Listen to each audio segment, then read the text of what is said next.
welcome to the show, the director of Funny Pages, Owen Kline. Owen, hey, thank you for sticking with us, not giving up and joining us. I had so many difficulties with my computer. I have like a 10-year-old computer, and then they said you can use a telephone to do video now. So I figured out there's a camera inside of my phone. It works. First of all, great to have you here. I'm Chris Gore. This is Alan Ng. We're Film Threat. I know you. I know who you are, Chris Gore. Okay. I have very many magazines and things in this office, and many of them are magazines of yours. Well, I'm embarrassed. I'm embarrassed that you have that. It's weird, but thank you for that. I know, right? What's weird about that? I know that really. Nobody. Okay, can I just say this movie? You have to be a complete nerd to have made this. Me? You know too much. You know too much about comics. You're in love with non-superhero comics. Can you tell us what led you down this path? I guess just sort of one thing leads to another. You find Crumb eventually at the comic book store, and then I don't know, just growing up in New York, all these stores in the 2000s still had all the back issues of Love and Rockets and Hate and 8-Ball and Peep Show and Seth's Palookaville and I don't know what, Dirty Plot by Julie Douchet or Spain Rodriguez stuff, or later Zaps and Weirdos and stuff. And people weren't marking that stuff up quite yet, like 80s and 90s stuff, I don't know. So that was just what I was naturally drawn to in the comic book store, at St. Mark's Comics or any of those places that are a little bit more. I was attracted to the stores that were a little bit more dusty and didn't have, it had more of a variety than just the sort of straight up superhero store. So Jim Hanley's, where we shot in the last Jim Hanley's for this movie, that's where we were. You were never in New York. You were in Los Angeles. Yeah. But I've been to New York. I'm very familiar with St. Mark's Place. But all those comics, all those references, I used to read all of those. Dirty Plot, all of that. Yummy Fur with Chester Brown. Oh yeah. And I mean, obviously Robert Crumb and all those things. I could see you have a collection behind you. You're practically living in a comic shop, which is awesome. Here's the Chester. Oh my God! Let's get the tour. I have it over here. Department. Tour? Yeah, I guess I can do the tour. Okay, cool. What? This is okay, great. Fuck it. I don't usually let anybody. Yeah, let's do a tour if you don't mind. Okay, this is all right. Sure. So this is oh God, how do you use a camera when it's in the mode where can you reverse the? I'll just do this. I'll do it like this. Sure. Can you see that? Yeah, perfectly. Looks great. This is an illustration by a guy named Ving Fuller, whose brother Sam was director. Oh wow, Sam Fuller! Wow, that's insane. So they were both journalists. I mean, Sam Fuller was a journalist and cartoonist. Oh my God! And eventually just a journalist, but his brother was just a cartoonist. And but nobody cares about. I have all this Ving Fuller art that I found in a New York, just a flea market auction. It's a lot. He just made so much, and so much was rejected. But I just like that it says that the human brain starts working the moment you get up and never stops until you get to the office. Which is very true. That's in fact, it says at the top of it, "How true." In blue pencil, which you never inked. Yes, a soulless corporate job. That's when the brain stops working, is when you're just sort of in your cubicle. But you really were inspired by just a genre of comics that is it's just not as popular as superhero comics, which is fine. But I love those comics. I love just these funny stories. Where did you your lead actor is just perfect. I forget his name, but he was so great. You just captured that is a whole other subgenre of comics unto itself. And there's even a reference in it to Gary Groth. And I was so blown away that there's a Gary Groth reference in your movie. I wanted to do one thing that was just completely, yeah, well, it just felt like that's the person who I just felt that his name written out in Peter Bag's handwriting, and just seeing that for a flash said so much to so few, but those not so few, honestly. A lot of people, you know what I mean? A lot of people of a certain generation. You know, I mean, I'm literally just sifting through now because I have ADD, but not diagnosed. Stacks and stacks of comics journals and weirdos and Go Naked, and I'm looking for my film threats. So I know I have. Oh, you kidding? Okay, we're getting close. Here's cinema fantastique. Fantastic. There you go. Oh my God. Well, if they're in alphabetical order, you'll get to it. Yeah. Matt Groening. Life in Hell. Here you go. The Comics Journal. That's it. But the fact that you included those kind of things in the film tells me you're legit. I mean, we're seeing all your stuff right here. But like, what led you to go, okay, I'm going to make a movie? Oh, Forced Exposure. I remember that. Those are like, oh my God. Well, I broke in apart a lot. I used to work in record stores, so I would get everybody's good stuff over the years. But when they had to sell it for whatever reason or another, sadly. Yeah, there you go. This is Humbug. This is, Harvey Kurtzman's comic anthology. This is completely legit. Thank you. Here's Al Cap on cartooning. This is a really stiff, weird lesson by Al Cap on cartooning. I don't know, all this junk. I've hoarded all this junk for years and years, and I don't leave this office. First of all, I have a collection as well. I used to have 6 long boxes. I have fewer now, unfortunately. But I sold most of my superhero comics because the thing is, those things are easier. Whoa! Oh no! I think we lost him. Oh no! Owen, come back! Oh my God, that's hilarious. Oh my gosh! Never happened on the show. Wait, Owen's back. That was Yeah. that was great. Oh, that's crazy. That was the greatest. Thank you. That was awesome. But yeah, you don't have to find the film threats. I believe you have them. But you know which one was sticking out, but I'm not going to pull it out. Is a little John Crick-Falusi issue. Oh right! What a fucking classic that one is, and I have them paired with my two, the Cinema Fantastique issue as well. I mean, they're great. What a great period that was.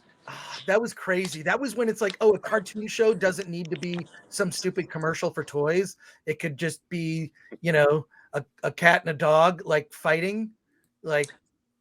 Oh yeah, I mean that was for me in high school. That blog spot when he started doing those cartooning lessons and everything, John. I was very disappointed about everything else. Right. But beyond that, he's a great cartoonist and had great lessons on that thing, But talk about, I don't know. Let's not talk about it. It's unfortunate. Yeah. No. I was in that documentary. You were great in that. Well, I was interviewed before everything came out, and that sucks. Funny story. I showed the trailer for the documentary about Ren and Stimpy at WonderCon, and they finished the movie. And John Crick-Falusi was not in the movie at all. He wasn't interviewed, but they made a movie about Ren and Stimpy and all that. And then the following week, all those stories came out about John Crick-Falusi, and they had to completely stop. And they finally contacted John. He kind of saw it as maybe a pathway to redemption. And he did like a 14-hour interview with them after he gained their trust. And I don't know, it is what it is, right? But I don't think you can take away like how much that changed the animation industry, that film, that show, Ren and Stimpy. Well, I mean, the birth of it, I mean, that's what the documentary is about. That's what my friend Thad Komorowski's book, Sick Little Monkeys, is about. Which is, it's not an oral history, but it's a fantastic biography of the production of that show. And, I don't need to tell you, you were there, but yeah, the birth of the thing was that. And it was like kind of politically the kind of this very creator driven, that's what it births. And that's what the controversy at the end there, which was very unfortunate, but right. It felt like, everyone on every side kind of like flipping out.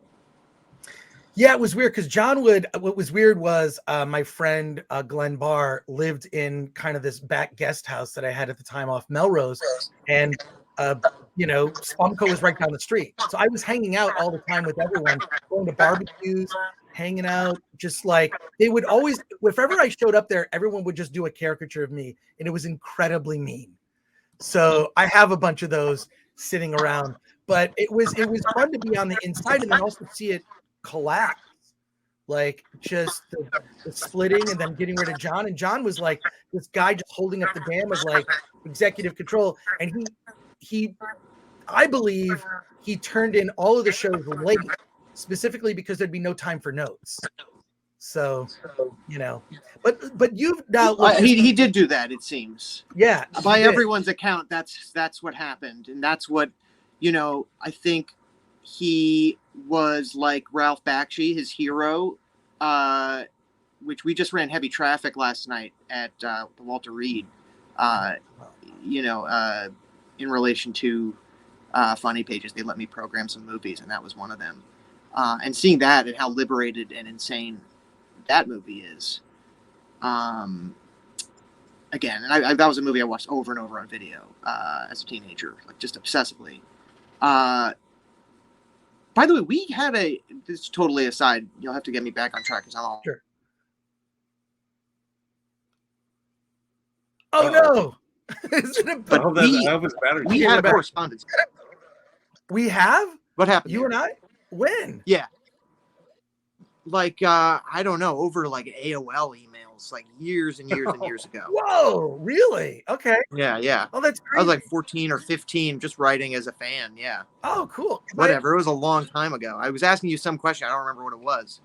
I make it a point to respond to everything. I'm kind of obsessive. I'm a zero inbox guy. And so if I get and now I may be very terse in my response, but I try to respond to everything. That's crazy that I was messaging you when you were a kid.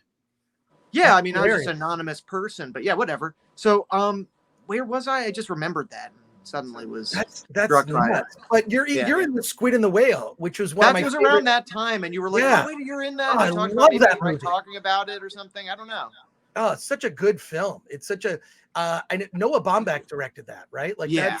And so, did you learn anything? Because now you're a director in your own right. You got to see how he approached the process, a very real, and your film kind of fits this in the sense of like, it feels like it could have been made. It's not set in the 70s, but it feels like it could have been made in the 70s, like it feels almost timeless. And even the cinematography, it doesn't feel like it's present day per se. It has this kind of, because I feel like cell phones are like way overused in movies these days. They're kind of annoying, and they're cell phones in this, but they're not used to an annoying degree. But it just feels like a timeless story, character study of this kid Robert who just wants to draw comics and also find a mentor, right? Like his mentor at the beginning of the film, there's a tragedy with him. He's sort of looking for someone else to mentor him through because his parents are not supportive. Where did this story come from? Who did the artwork? Tell us about the movie now, because I want everyone here to go see it. And there are going to be parts that are going to be difficult. There are going to be parts, I'm warning the audience, that are going to be difficult to watch. There's a shower scene in this, and not in the way that you would think. But it's worse than Psycho. It's scarier. But tell us what like led you to this. Who did the artwork? How did you find your lead actor? Like, it's just, I feel like I've been in that world. I've lived that world, or parts of the world. Andy Milanaka sitting there reading the comics in this shop, like, and him like not leaving. He's just sort of sitting there and kind of being annoying. Like, I've been that guy. So tell me what led to this. And the film played at Cannes, right? Like, it did. Yeah. I mean, I don't know. It was years and, I think doing, you said Squid and the Whale, doing that movie. I didn't want to act in any way. I just wasn't interested in that. It just never was my natural inclination. I always just wanted to make stuff and make little movies on, camcorders like everybody does, and, draw little comics and stuff. And I wanted to do newspaper comics. But then doing Squid and the Whale kind of cemented movies for me in an interesting way. And, and I did it because Bob Yeoman was shooting it, who had shot like Drugstore Cowboy and had shot all these Wes Anderson movies up till then, you know, like the Royal Tenenbaums had just come out and everything. So I was kind of amazed that this guy was kind of come and do this small movie.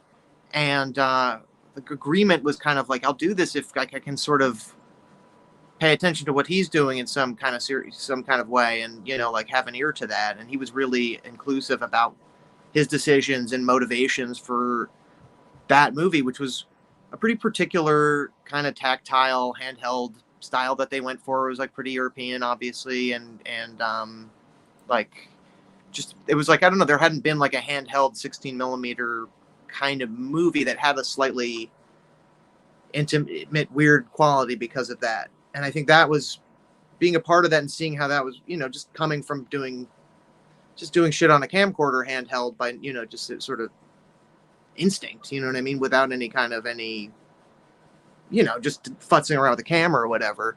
It was like a natural translation to see it in a way that I hadn't seen it on, like, I'd been on film since as a kid because my parents were in the industry, but like it was a different experience. It was like a small, tiny movie, run and gun. We shot some of it on the train. It was stolen. And, you know, I remember certain things.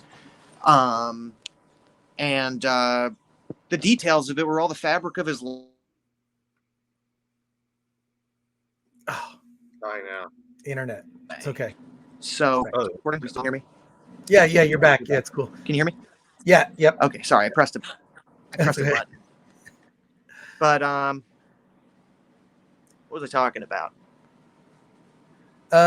It's weird. You guys, you don't have this. You can't do this, but no, it's weird to just be able to kind of. I mean, we're talking handheld, right? You can make a movie with the. I mean, we're already doing it. We're I'm doing way it. ahead of you. Sorry. All right, sorry. You've got a lot of questions. Like the chat is blowing up with questions. Would you like to talk to the audience here? We've got. Yeah, I'd love to. That sounds fun. Okay, cool. So, Holy Hand Grenade says, "Welcome, Owen."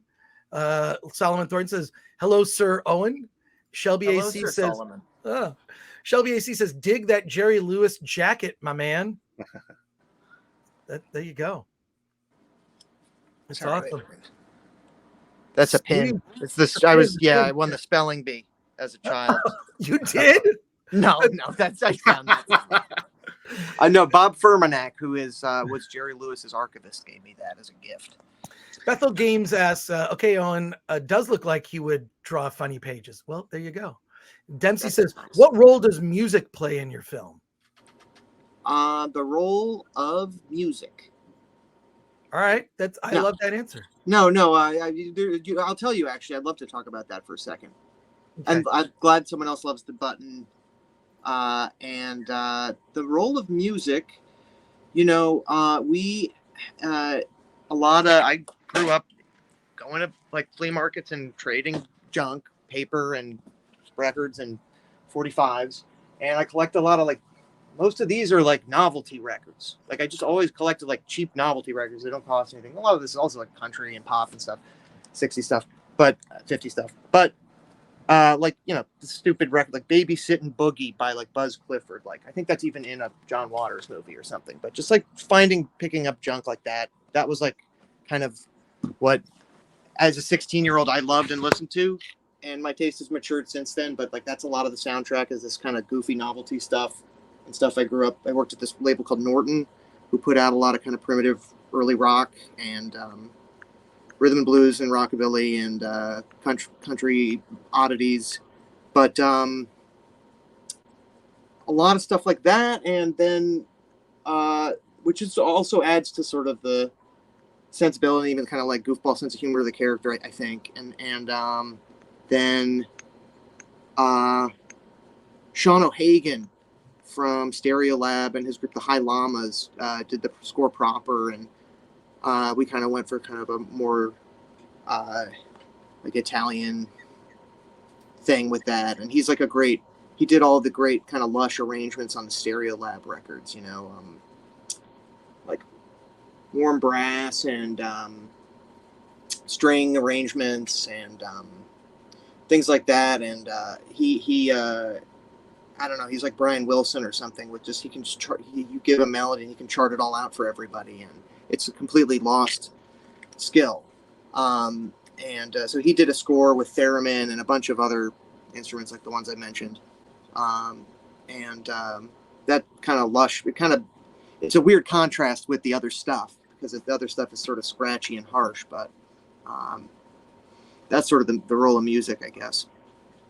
How did like A24, how did the movie come to A24's attention? Because A24 is kind of known as like an indie label that if they put something out, it's really worth paying attention to. I feel like A24 is very good taste when it comes to the type of movies that they curate. And I mean, Marcel the Shell with Shoes On was A24. So many good films, X, A24, and now Funny Pages. How did that even come about? And please feel free to do the rest of the interview in this orientation. I think it'll, yeah. Oh, he's gone again. You just insulted him. No, I didn't. Oh, I hope not.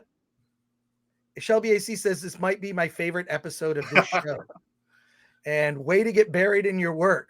Shelby AC goes on to say, Owen, please come on this show on the regular. So there's a lot of comments. We're not going to get to all the comments, unfortunately, I don't think. But yeah. So Holy Hand Grenade says, I love this dude. Hopefully he'll be back. Yeah, hopefully. Hopefully he'll be back. Hopefully he'll make a return. We are now going to have all guests on their phone to get some awesome shaky cam and nostril footage, says Fletcher Williams. Owen's back. But yeah, Glenn Barr's. Yeah. We're just talking about Glenn Barr because he did old covers of Film Threat. Oh, okay. Is he's an art director, son? No, he's an artist, Glenn Barr. You would love him. But let's. Oh wait, is that Savage Pencil? No, let's Glenn someone else. Never mind. Yeah, Glenn Barr, 2 N's, 2 R's. You would love his stuff. I guarantee you own something that has his artwork on it. I'll bet. Yeah, Glenn. Let me see if I can ID his art first. I love doing this. Yeah, BARR. Yeah. Glenn, 2 N's, Barr, 2 R's. Oh wow, he's great. Bad Betty, poor Barney. Yeah, I guarantee you've seen his stuff. Oh wow. Wow, he's some painter. Jesus. Yeah, I definitely. I feel like maybe he did stuff for WFMU over the years, maybe. Yeah, I mean, he did stuff for Film Threat. Wow.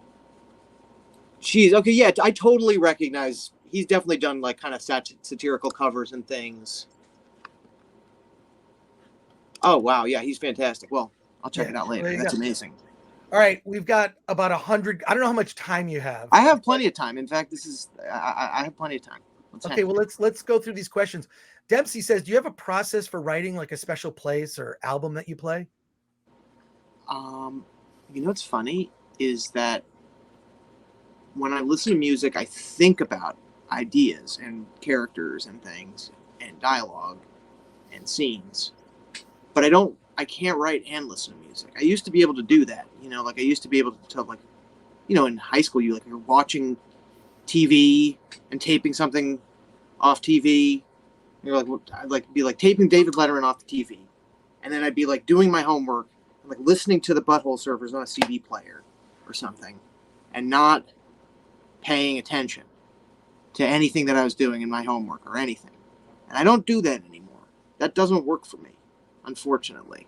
So I just, I really have to buckle down and be like, all right, turn off the music, turn off the record, whatever. Like, and I don't, but yeah, but I listen to, I guess sometimes if I'm just like,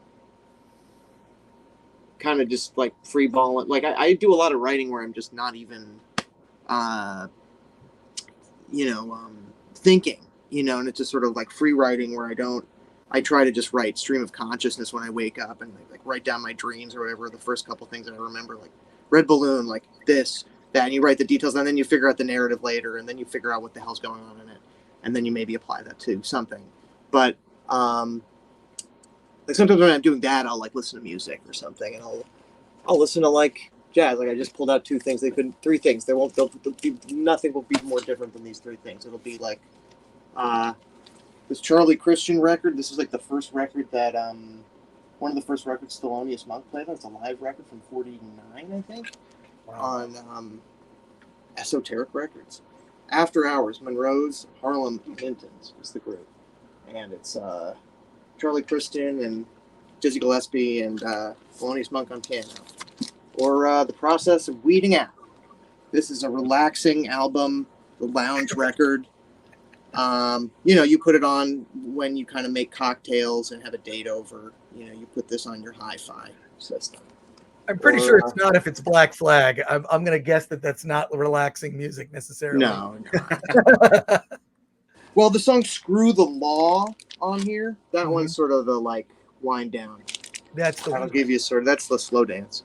And then, that's what you do the foxtrot to. Mm-hmm. And then Trapeze, the great Burt Lancaster movie by Carol Reed, director of The Third Man and Odd Man Out and Fallen Idol. You ever see The Fallen Idol?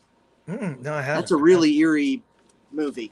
Really eerie British movie about an evil servant whose kid and a kid that looks up to him, and he murders the idol. It's great. You should see it. It's great. And I don't know. Yeah, things like that. Or like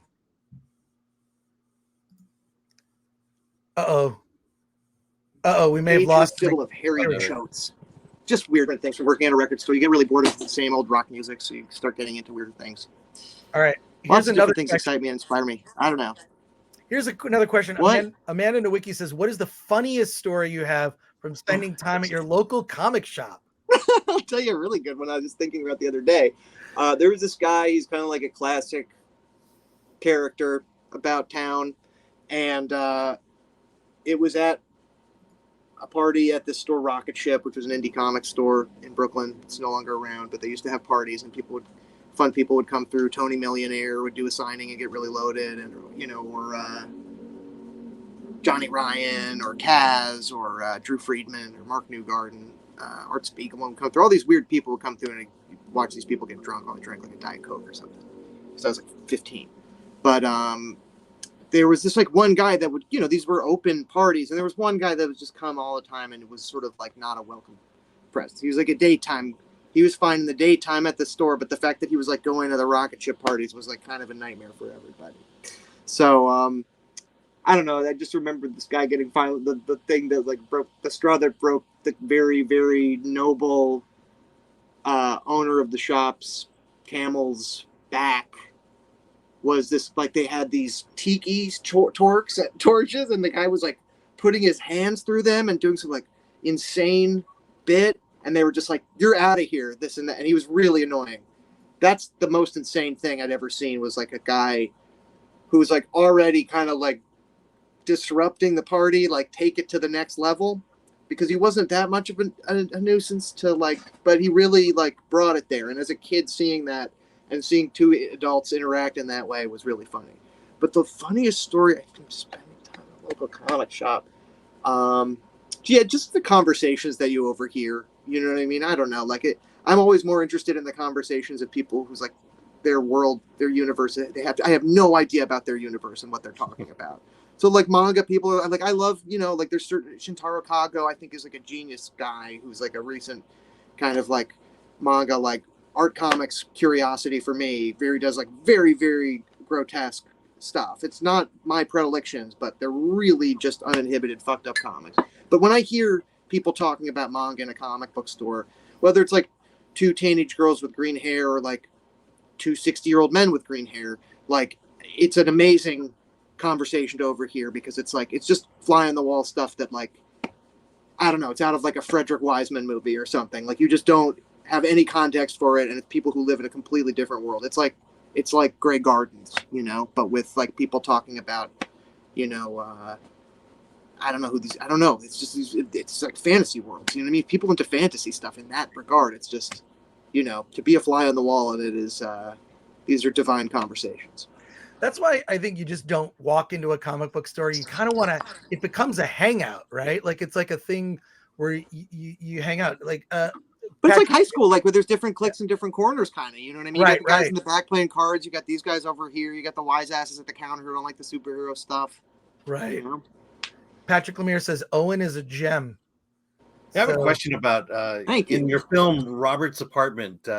How close was his first apartment to your first apartment? Oh And God, no. I mean, I never. Well, I realized this recently because I actually forgot this until yesterday. But I was reminded by someone that my second apartment that I lived in Brooklyn, people lived in the basement, and it was not legal for them to do that. And I completely forgot. But that's where the initial I'm talking about like 10 years ago. You know, I completely forgot that happened. But yeah. What was the question again? Sorry. yeah, no, I mean, how close was that to your first apartment, or was No, there? I've been to 2 apartments like that in my life, just from again, like, you know, buying and breaking up people's collections. You know, like some people live with amazing stuff in not so healthy ways. I'm sure you know. I mean, you know, if you ever pick up something on Craigslist that's kind of a little bit interesting, even, and it's not some, you know, esoteric paper collection or something, you know, that's, you know, you don't know what you're stepping into. I'm sure you've been to, I mean, so that's a Craigslist phenomenon. Like once in a while, you just step into a place and you go, if I make it out alive in here, you know, I know. I want to hear what he's saying. happy. And you always do. Yeah. $200. You know the Moog Rogue? Can you hear me? Yeah. No, yeah. Okay, Yeah, all right. right. I wasn't sure. Yeah. The Moog Rogue, it's like a really weird Moog instrument. It's probably the weirdest one. But some guy was selling it for like $200. And it's a very valuable piece of equipment.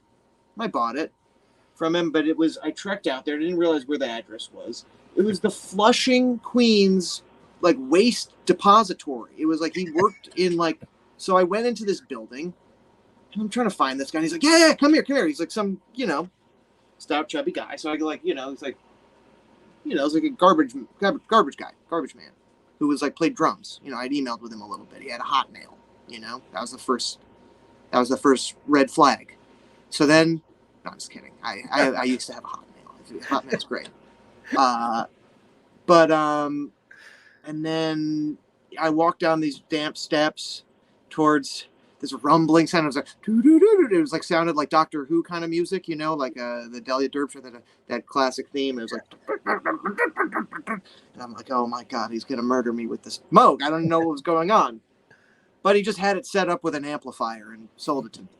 But I walked down I remember these creepy steps, and now that I'm thinking about it, maybe that had some sort of traumatic, you know, response. Maybe that's in there too.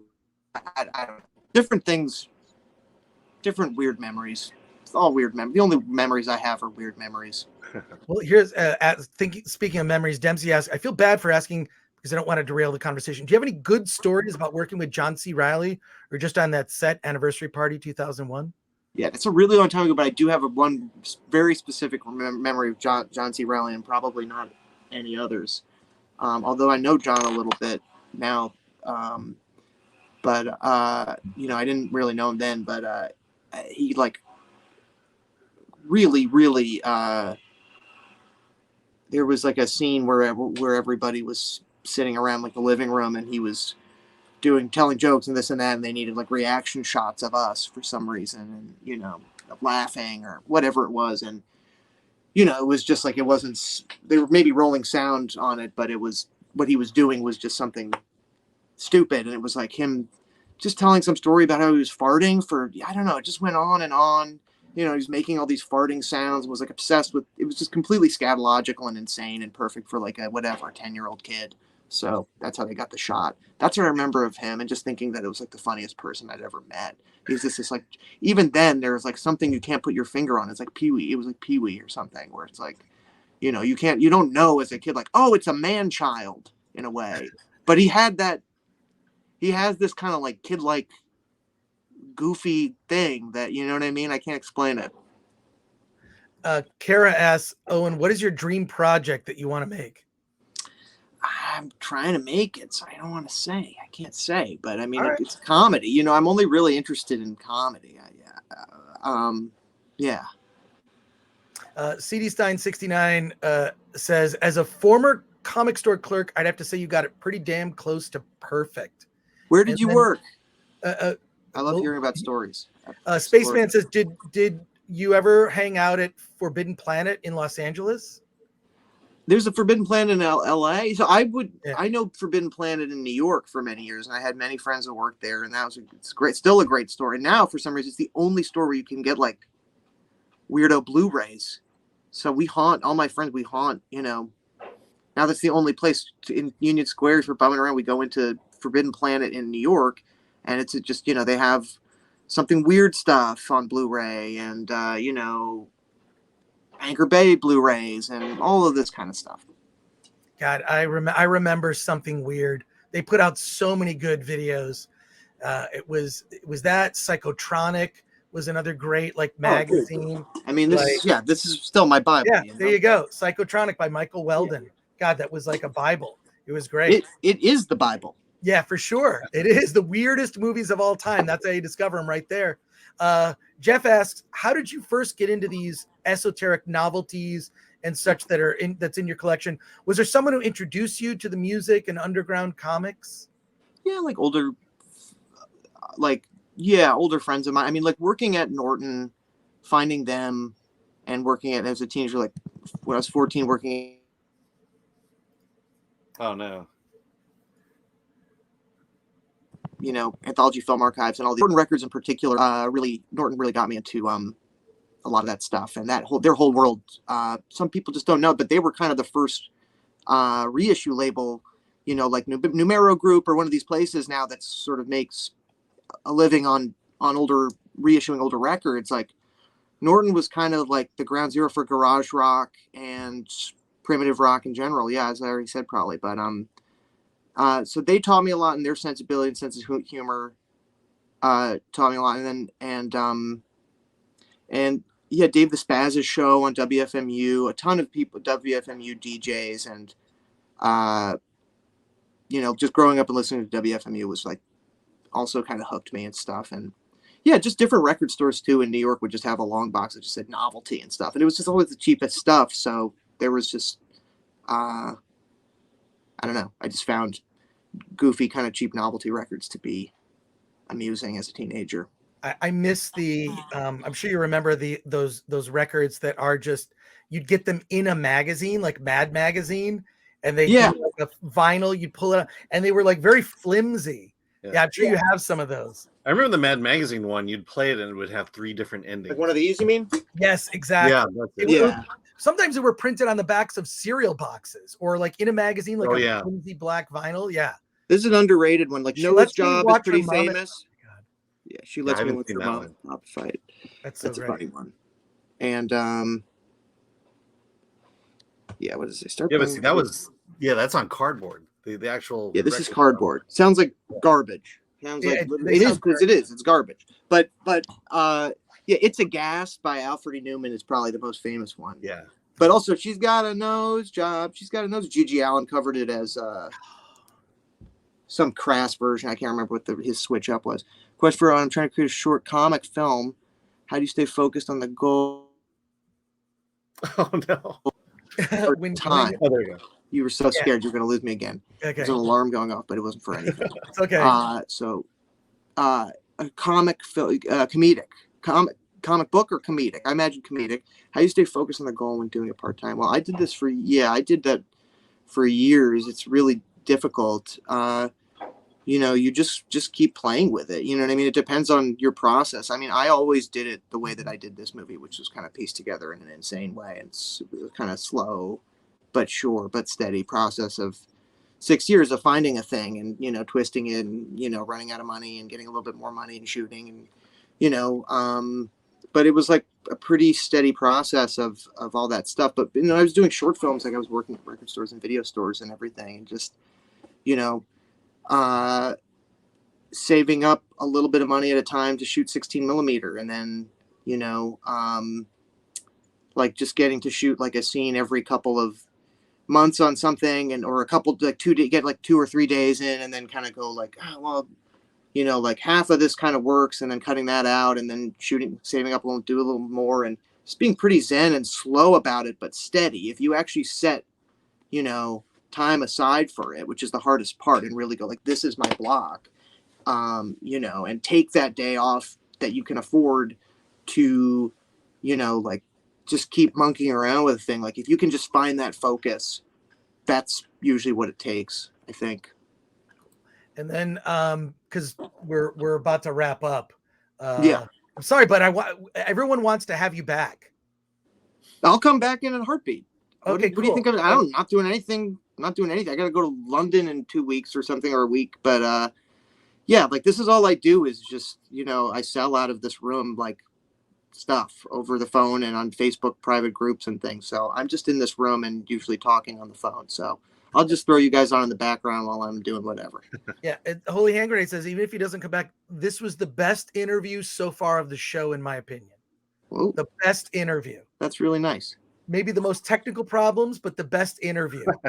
So, and a man in the wiki says, I don't know if you can read this. I used to work at a comic book shop called Bosco's Comics in Anchorage, Alaska. The craziest thing I saw at that job was a man walking by the store wearing nothing but a pink towel and women's house slippers. Just sort of processing this. Yeah. Like what? Hey, yeah. Like there's a story. I like that there's a story behind that. There's a story behind seeing a person like that. Like, that's pretty funny. I just keep thinking about how boring my comic book store was. I'm here. I used to love that place, and now it's like, oh, all we did was buy comics and talk about it. Yes, the return of Owen has been. I lost you for a second, but I'm here. Oh, it's okay. Dempsey says, yes, the return of Owen has been foretold in the prophecy. And John Manling says, love Owen. Dude's a bona fide nerd. Hell yeah. Yeah. So yeah, we have to have you back. And where were you guys got to go? I don't have any.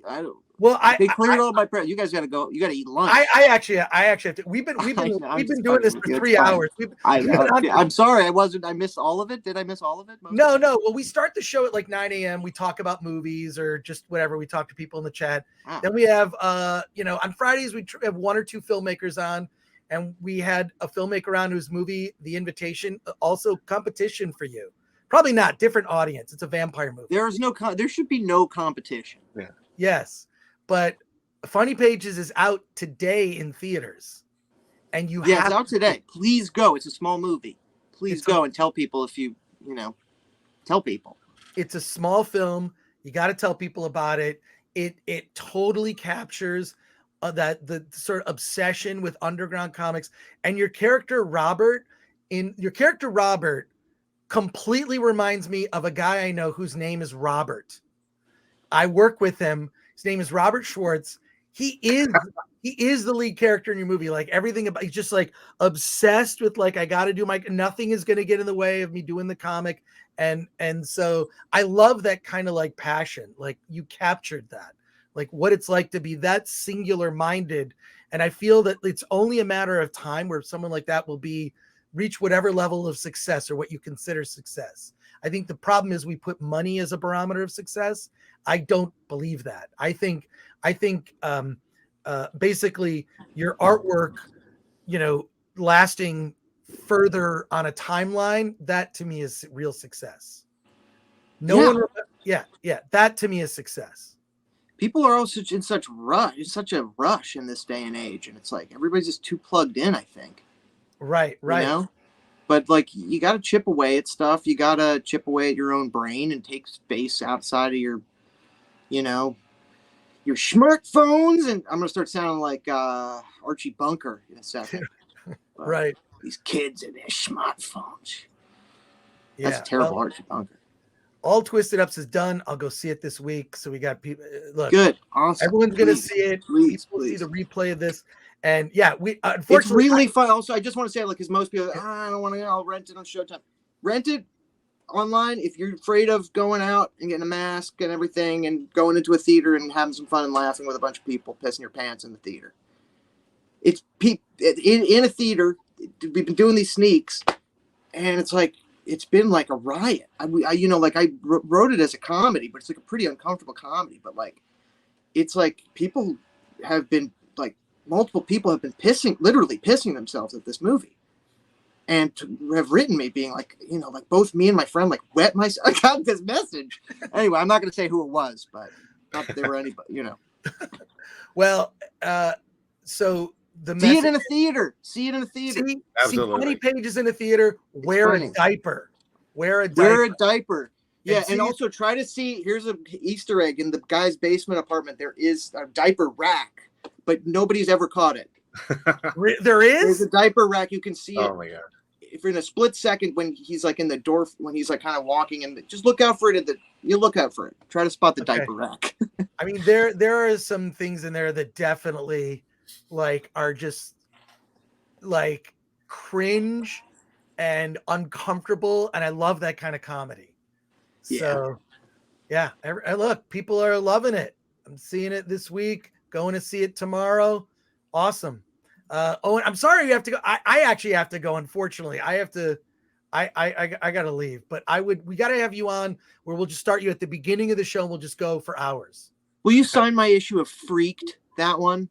Yes, I'll Cool. I'll sign an issue of Film Threat or whatever, like whatever you want. Like I asked your Cool. representation to send me your email or forward my email. So All right, we'll talk. We'll hop on the horn sometime. We'll hop on the horn. I want to see what you're That's like. what I Just like. like You'll reconnect, basically. Yeah, we got it. Dude, Yeah. the vibe of this movie, I was in heaven watching it. And I actually showed the trailer for your movie at San Diego Comic-Con.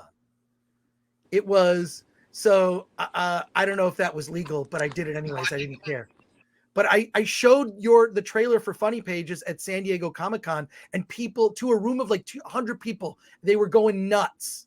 They were going nuts. Oh no, well, here's the other thing. Just because, like, you know, I don't want to be Mr. Like, I love all kinds of like, you know, I was just rereading you know, all these Jim Starlin comics again. Like, there's plenty of superhero voices, you know, and Alan Moore comics and stuff that I love. Yeah. And now, you know, I'm like a huge unabashed Alex Toth card carrying devotee. I love him. I love, you know, there's certain artists that I just love. But this is not like an anti superhero movie, you know? Like one of the characters in the movie was victimized by the superhero industry, or, you know, an offshoot of, you know, independent creators, ironically, but, you know, with the Image comics. But it's not an anti-superhero movie, and I think people, that's, you know, I think if you like any kind of comic book, you'll be able to enjoy this movie. Well, we'll leave it at that. Owen, thank you so much for being on the show. This is great. And thank you. I'm glad we got the technical stuff worked out. And I knew you were legit when I saw Gary Groth. Like, it's that spread page. It's like Gary Groth. I'm like, no one would know that except Gary Groth just wrote us asking to see the movie, and I'm getting interviewed by the great Mark Newgarden, creator of the Garbage Pail Kids, for Comics Journal. So I feel indebted to Gary Groth, and I wish that Tim Thompson could see this movie, but he's no longer alive. Yeah. But did you know Kim? No. But Gary. Yeah. God, like, it just brings back memories of like Comic-Con, or when Comic-Con's going to a Comic-Con, there was almost like a little shame behind it, right? Like, I'm going to a comic convention, you know, like whatever. Now, like, all of that stuff, at least on a superhero level, is all mainstream. You know, it's fine. I do want to look. I'm not a Marvel hater. I don't, you know, like, I'm waiting for the Marvel movie to really hit me. My favorite is the Roger Corman Fantastic Four movie. Yeah, that's insane. My favorite as well. It's totally insane. That's the most expressive Marvel movie to me. For my favorites. But I'm waiting for the one that's like really gonna knock me out, and I feel like I'll know when it appears. But I don't remember what I was gonna say. Shit. That's all right. That's okay. Save it for next time. Yeah. Owen, thanks for joining us. We'll see you again. You will return. Okay, I will return like I did today. Okay, great. All right, take care, man. All right, take care. See you later.